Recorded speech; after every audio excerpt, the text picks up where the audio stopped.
Kasi lumabas to. Ayan, lumabas yan. Ito yung gasket. Ito yung lock. Ito yung washer. Nakalabas. Stop yung makina natin. Ito muna. Yung lapat doon. Ito natin. Doon sa may lalapat. Diyan. So, lagay natin to. Una. Yan. Para pag nilapat natin yan guys. Pag nilapat natin. Ayan. Ganun, o, diba? Kalak. Tapos, sunod natin itong lock washer.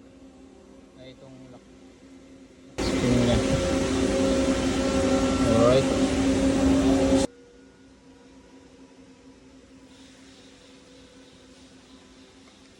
Yan.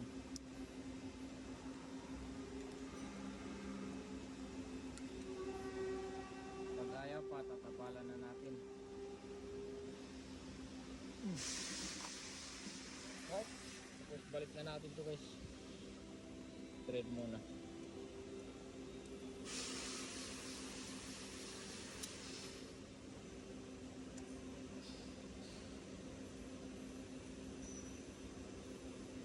Tapos isa-setting pa. Okay. So adjust pa natin dun guys.